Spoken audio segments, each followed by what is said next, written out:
Hey, how you doing? I am here at Napa County Juvenile Hall.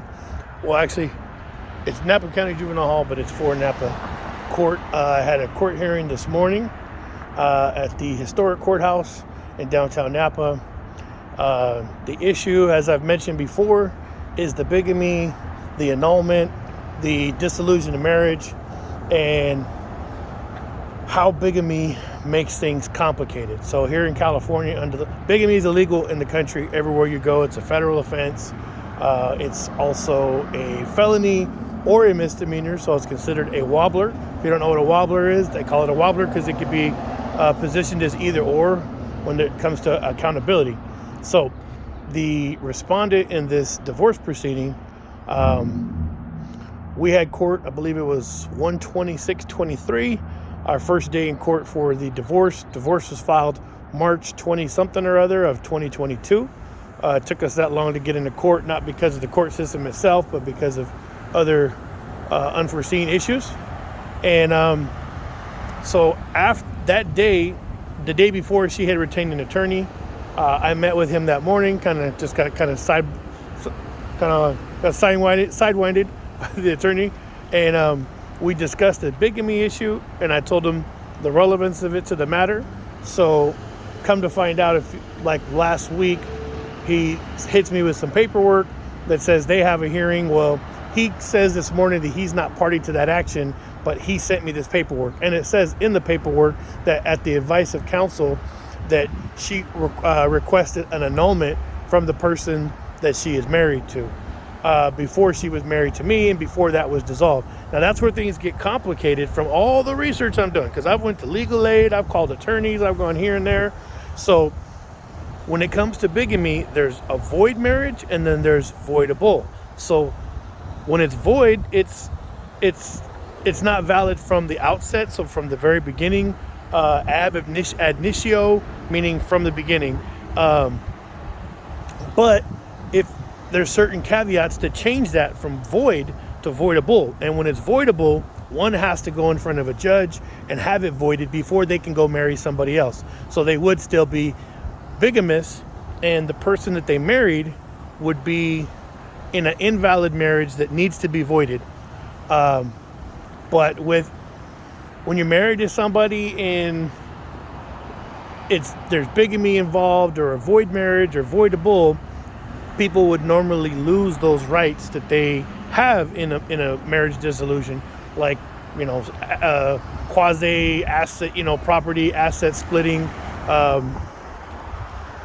attorney's fees, needs-based attorney's fees, and like I said, I'm not here to give legal advice. I'm just telling you guys what I'm going through, what I've had to file, what's been filed in return, the responses, and yada yada.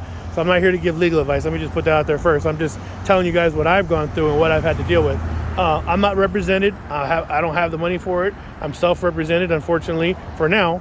And I think they're trying to jam all this in before I get an attorney, because they delayed doing the taxes, and you had to have the taxes in to request for needs-based attorney's fees. But so like I said, when there's an annulment, you lose a lot of those protections. So they had to sit there and put some kind of protection measures in for people. Like, say somebody's married for all these years and they think that they're married, and that person passes away, and then the person thinks they're entitled to half or whatever, and they don't get it because it was a bigamous marriage, right? So there's these rules that have been put in place, or these caveats that can be met. So what's going to go down here, they tried to sneak this hearing in. I didn't know they were doing it. I was just looking for the proof of the bigamy, because it doesn't matter what you know, it's what you can prove.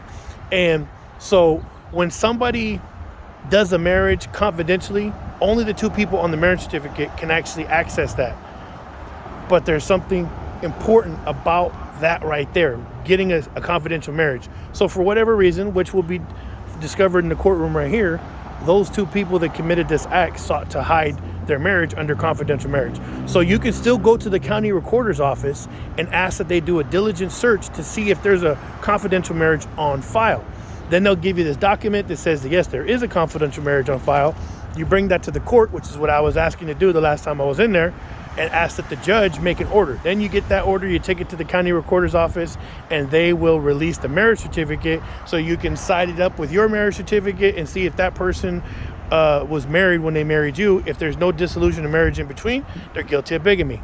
So what needs to be proven today is, was the marriage void or voidable?